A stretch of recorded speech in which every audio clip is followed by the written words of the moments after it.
Good morning to one and all. 5.2 paper third chapter ಅಂತಾರಾಷ್ಟ್ರೀಯ ಕಾನೂನಿನ ಮೂಲಗಳು ಇಂಪಾರ್ಟೆಂಟ್ ಟಾಪಿಕ್ 10 ಮಾರ್ಕ್ಸ್ಗೆ ಕೇಳುವಂತಹ ಕ್ವೆಶ್ಚನ್. ಸೊ ಈ ವಿಡಿಯೋ ತರಗತಿಯಲ್ಲಿ ತುಂಬಾ ಮುಖ್ಯವಾಗಿರುವಂತಹ 3 ಪಾಯಿಂಟ್ಸ್ ಅನ್ನ ಚರ್ಚೆಗೆ ಒಳಪಡಿಸೋಣ. ಯಾಕಂದ್ರೆ ವಿಡಿಯೋ ಲೆಂತಿ ಆಗುತ್ತೆ. ನೆಕ್ಸ್ಟ್ ವಿಡಿಯೋದಲ್ಲಿ ಇನ್ನು ಉಳಿದ ಪಾಯಿಂಟ್ಸ್ ಅನ್ನ ನಾನು ಡಿಸ್ಕಷನ್ ಮಾಡ್ತೀನಿ. ಸೊ ಅಂತಾರಾಷ್ಟ್ರೀಯ ಕಾನೂನಿನ ಮೂಲಗಳು ಯಾವ್ಯಾವುದು ಇದಾವೆ? ಅಂತಾರಾಷ್ಟ್ರೀಯ ಕಾನೂನನ್ನ ರಚನೆ ಮಾಡುವಂತಹ ಶಾಸಕಾಂಗ, ಅಸ್ತಿತ್ವಕ್ಕೆ ತರುವಂತಹ ಒಂದು ಕಾರ್ಯಾಂಗ, ಹಾಗೇನೆ ಉಲ್ಲಂಘನೆ ಮಾಡಿದಂತಹ ಸಂದರ್ಭದಲ್ಲಿ ಶಿಕ್ಷೆಯನ್ನು ವಿಧಿಸುವಂತಹ ಯಾವುದೇ ನ್ಯಾಯಾಲಯ ಅಸ್ತಿತ್ವವನ್ನು ಪಡೆದಿಲ್ಲ. ಸೊ ಹಾಗಿದ್ದಾಗ ಅಂತಾರಾಷ್ಟ್ರೀಯ ಕಾನೂನನ್ನ ಯಾರು ರಚನೆ ಮಾಡ್ತಾರೆ, ಅದರ ಮೂಲಗಳು ಯಾವುದು ಇದಾವೆ ಅನ್ನುವಂತಹ ಪ್ರಶ್ನೆ ಖಂಡಿತವಾಗಿಯೂ ಬರುತ್ತೆ. ಸೊ ಅದನ್ನು ಹುಡುಕುವ ಪ್ರಯತ್ನವನ್ನು ಈ ಒಂದು ವಿಡಿಯೋ ತರಗತಿಯಲ್ಲಿ ಮಾಡೋಣ. Sources of international law. We are already know that there is no international legislature to make the laws and there is no international executive to implement the laws. At the same time there is no independent judiciary, international judiciary to punish if they violated any nations. Then the question is, what are the major sources of international law? Let me discuss one by one. So ಮೊದಲನೆಯ ಒಂದು ಅಂಶ ರೋಮನ್ನರ ಕಾನೂನು, Roman loss. So ರೋಮನ್ನರ ಕಾನೂನು ಪ್ರಥಮವಾದಂತಹ ಮೂಲ, ಅಂತಾರಾಷ್ಟ್ರೀಯ ಕಾನೂನಿನ ಪ್ರಪ್ರಥಮವಾದಂತಹ ಮೂಲ ಅಂತ ಹೇಳಿ ನಾವು ಒಪ್ಪಿಕೊಳ್ಳಬಹುದು. ಪ್ರಸ್ತುತ ಇಡೀ ಯುರೋಪ್ ರಾಷ್ಟ್ರ ಅನುಸರಣೆಯನ್ನ ಮಾಡ್ತಾ ಇರುವಂತಹ ಕಾನೂನುಗಳು ರೋಮ್ ಚಕ್ರಾಧಿಪತ್ಯದ ಕೊಡುಗೆ.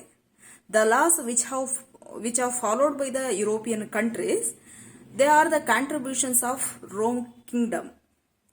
So Rome Kingdom ಅಥವಾ ರೋಮ್ ಸಾಮ್ರಾಜ್ಯ ವಿವಿಧವಾದಂತಹ ಜನಾಂಗಗಳನ್ನು ಒಳಗೊಂಡಿತ್ತು.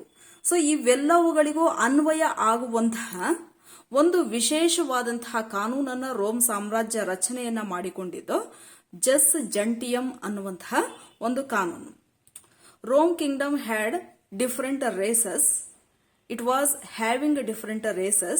That's why Rome Kingdom was formulated the special law which is applicable to all the different races of Rome Kingdom.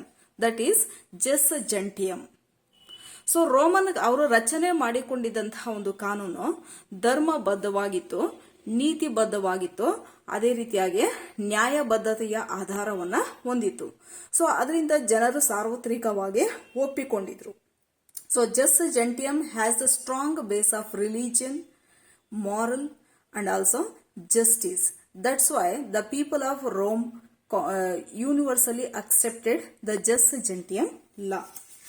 So ಆ ಒಂದು ಕಾರಣಕ್ಕೋಸ್ಕರ ರೋಮ್ ರಚನೆ ಮಾಡಿಕೊಂಡಿದ್ದಂತಹ ಜಸ್ ಜೆಂಟಿಯಂ ಮೊದಲ ಒಂದು ಮೂಲ ಅಂತ ಹೇಳಿ ನಾವು ಅದನ್ನ ಅಕ್ಸೆಪ್ಟ್ ಮಾಡ್ಕೊಳ್ಬಹುದು. ಇನ್ನು ಎರಡನೇದಾಗಿ ರೂಢಿ ಮತ್ತು ಪದ್ಧತಿಗಳು, ಕಸ್ಟಮ್ಸ್ ಅಂಡ್ ಟ್ರೆಡಿಷನ್ಸ್.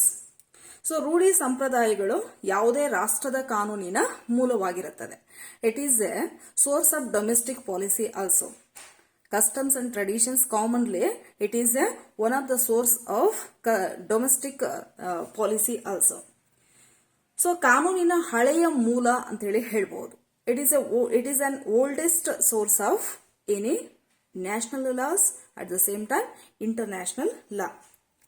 ಸೊ ಪ್ರಾಚೀನ ಕಾಲದಿಂದ ಅವ್ಯಾಹತವಾಗಿ ರಾಷ್ಟ್ರಗಳು ಏನು ಅನುಸರಣೆ ಮಾಡಿಕೊಂಡು ಬಂದಿರುವಂತಹ ರೂಢಿ ಪದ್ಧತಿಗಳು ಇರ್ತವೋ, ಸೊ ಅವುಗಳ ಅಂತಾರಾಷ್ಟ್ರೀಯ ಮನ್ನಣೆಯನ್ನ ಪಡೆದುಕೊಂಡು ಅಂತಾರಾಷ್ಟ್ರೀಯ ನಿಯಮಗಳಾಗಿ ಅಸ್ತಿತ್ವವನ್ನು ಪಡಿತವೆ.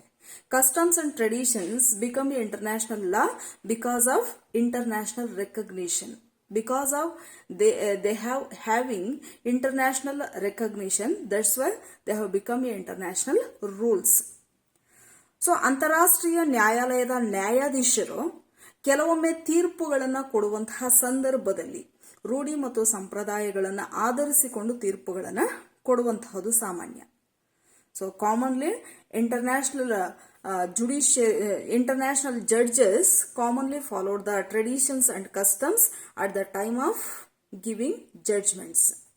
ಸೊ ಪ್ರಾಚೀನವಾಗಿ ರಾಷ್ಟ್ರದ ಭೂಪ್ರದೇಶ, ಅಧಿಕಾರ ವ್ಯಾಪ್ತಿ, ಹಕ್ಕು ಮತ್ತು ಬಾಧ್ಯತೆಗಳು ಇವುಗಳ ಅಂತಾರಾಷ್ಟ್ರೀಯ ರೂಢಿ ಮತ್ತು ಪದ್ಧತಿಗಳಿಗೆ ಅನುಗುಣವಾಗಿ ನಿರ್ಧಾರವನ್ನ ಮಾಡಲಾಗ್ತಾ ಇತ್ತು.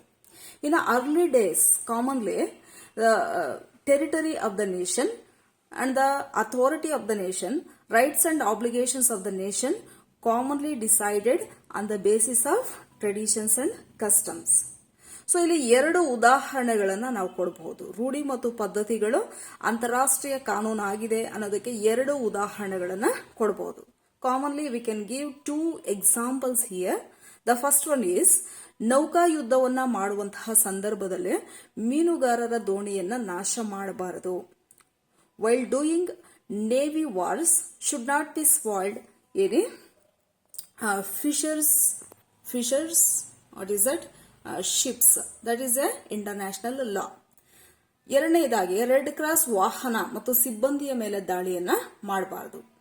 Should not attack on red cross vehicles and also Red Cross staff. That is the second custom and tradition followed by international level. ಇನ್ನು ಮೂರನೇದಾಗಿ ಕರಾರು ಮತ್ತು ಒಪ್ಪಂದಗಳು, treaties and agreements, the third source of international law. So ಕರಾರು ಮತ್ತು ಒಪ್ಪಂದಗಳನ್ನು ಗಮನಿಸಿದಾಗ ಒಪ್ಪಂದ ಮಾಡಿಕೊಳ್ಳುವಂತಹ ರಾಷ್ಟ್ರಗಳು ಪರಸ್ಪರ ಸಂಬಂಧಗಳಲ್ಲಿ ಯಾವ ನೀತಿ ನಿಯಮಗಳನ್ನು ಅನುಸರಿಸಬೇಕೆಂದನ್ನ ರಚನೆ ಮಾಡಿಕೊಳ್ತವೆ. ಒಪ್ಪಂದ ಮಾಡಿಕೊಳ್ಳುವಂತಹ ರಾಷ್ಟ್ರಗಳೇನಿರ್ತವೆ ಪರಸ್ಪರ ಇನ್ನು ಮುಂದೆ ತಮ್ಮ ಸಂಬಂಧಗಳಲ್ಲಿ ಯಾವ ನೀತಿ ನಿಯಮಗಳನ್ನು ಅನುಸರಿಸಬೇಕೆಂದು ರಚನೆಯನ್ನ ಮಾಡಿಕೊಳ್ತವೆ. ಸೊ ಈ ಒಪ್ಪಂದ ಮಾಡಿಕೊಳ್ಳುವಂತಹ ಒಪ್ಪಂದ ಪ್ರಸ್ತುತ ಇರುವಂತಹ ಅನುಷ್ಠಾನದಲ್ಲಿ ಇರುವಂತಹ ಅಂತಾರಾಷ್ಟ್ರೀಯ ನಿಯಮಗಳಿಗೆ ಅನುಗುಣವಾಗಿರಬಹುದು ಅಥವಾ ಹೊಸ ನಿಯಮವನ್ನು ಸೃಷ್ಟಿಸಿ ಸೂಚಿಸಬಹುದು. ಸೊ ಹೊಸ ನಿಯಮ ಅನೇಕ ರಾಷ್ಟ್ರಗಳು ಒಂದು ವೇಳೆ ಅಂಗೀಕಾರವನ್ನ ಮಾಡಿದ್ರೆ ಅದು ಅಂತಾರಾಷ್ಟ್ರೀಯ ಕಾನೂನು ಆಗುತ್ತೆ. While doing agreements or while formulating agreements, commonly nations formulated certain rules and regulations. If the agreement done on the basis of the agreement or treaty can be done on the basis of old rules and regulations, and also it can be done on the basis of new rules and regulations. If the new rule accepted by the majority of the nation, that can become a law. That can become a law.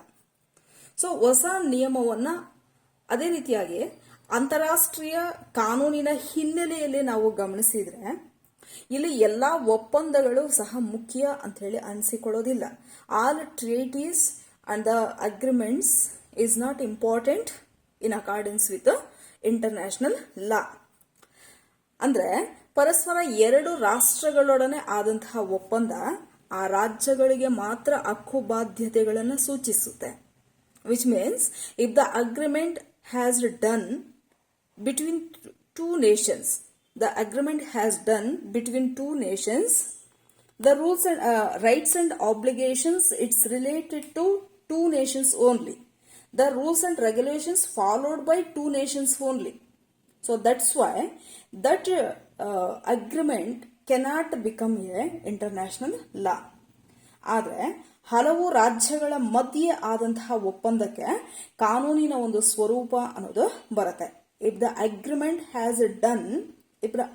or treaty has done among the majority of the nation, that agreement may become international law because that is accepted by majority nations.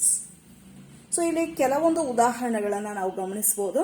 ವೆಸ್ಟ್ಫೇಲಿಯಾ ಒಪ್ಪಂದ 1648 ಅಲ್ಲಿ ಆದಂತಹ ವೆಸ್ಟ್ಫೇಲಿಯಾ ಒಪ್ಪಂದ ಅಂತಾರಾಷ್ಟ್ರೀಯ ಕಾನೂನಿನ ಮೂಲ.